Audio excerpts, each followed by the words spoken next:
Uncertainty, the things that happen that we're not sure about. You are tuned into Parenting Tips with Dr. Glow on the WDKX podcast network, where the conversation never ends. I am reminding you that education is in my DNA.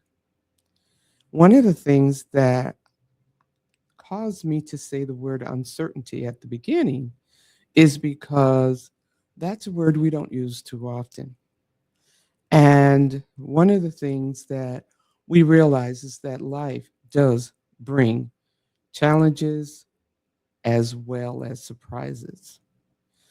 The Harvard Center for Developmental Abilities for Children has shared some information that I think would be good for all of us to embrace.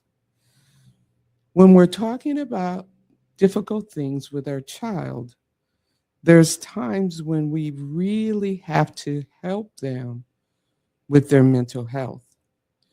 A previous podcast recently, I talked about the importance of managing our children, or specifically our teens' mental health.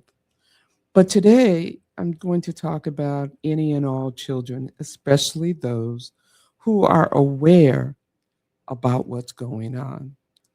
So, there's guidance that's being provided for us as parents, grandparents, aunts, uncles, foster parents, and we can keep going down the list to help us when things get tough.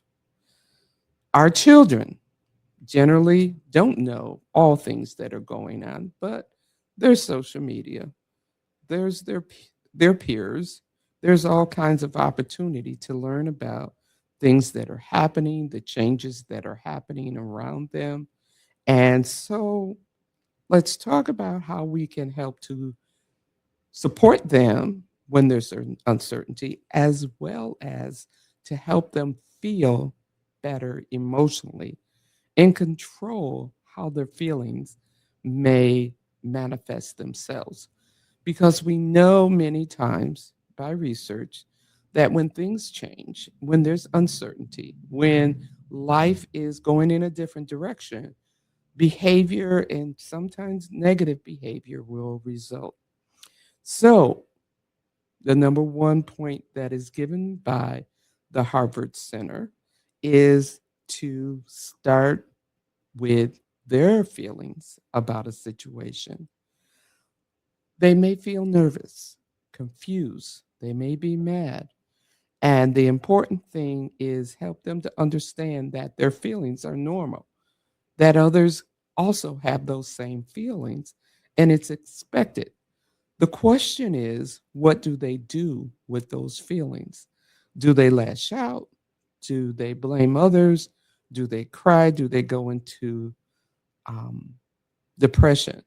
Those are the types of things you have to monitor in having a conversation, mom, dad, and others, with them. Number two, be honest with them. Keep any responses you have simple. You don't have to go into detail about who rules what country and why all types of things are happening, but they do need to hear the truth. And at their age level, we need to help them understand. We don't know all the answers, and that's important to say to them. But here's what we do know, this is what I can say, and be honest with them. Number three, stick to the small things. In other words, the little things that are routine in their lives. So, whether it's the young in story time, or time to go to the museum, or time to go to the zoo, or playground time, or friends visiting or visiting friends, try to stay on the same pattern with them if at all possible. Giving those hugs of reassurance when dropping them off at school, giving them that predictability of safety and routine. Number four, and this is something I've talked about before, staying calm. You're the pilot, if I can say that, use that analogy. Think about the pilot that's flying the airplane. When things go crazy, and they will in their careers, they have to stay calm. They cannot react and be like the passengers who may be hysterical about an emergency matter. So you have to stay calm, help to reduce the stress level that you are seeing in your child. And guess what? Your being calm will result in them doing the same. They will learn that mom and dad are the ones that I can count on, and they will look to you. The sixth point that is made by the Harvard Center is let them ask some questions. I know I remember having one of my children ask questions about everything all the time. There was a time I wanted to shut her down, but then I realized I need to let this child be who she is. She was a person full of questions and I allowed, and her father and we allowed for her to ask those questions, and we tried our best to answer them. Sometimes I remember saying, well, I need to think about that. Hey, let's go to the library. Let's grab a book. Now, this is before the internet and all of that right now. So now some of you may say, hey, let's Google it. But that question that they ask, encourage it. Oh, that's a good question. I never thought about that. Let me see. Let me find out. Let me ask Aunt Sue. Let me ask Uncle Tim. Whatever the situation may be, embrace it. And the last one is to focus on what they can do. In other words, what is it that they can do during this time of uncertainty?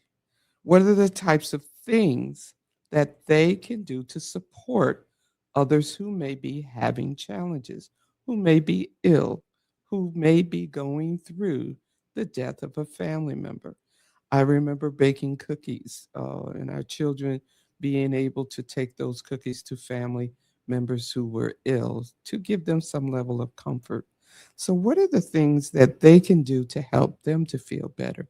Donating to others and being a part of service to others was another thing that we embraced.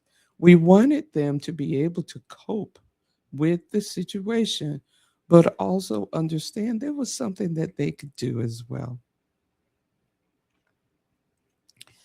Remember, our children need us, they need you.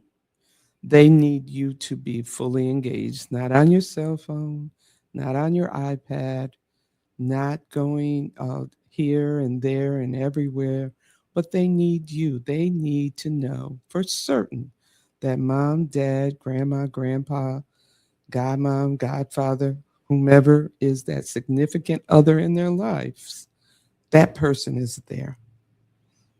They'll figure it out.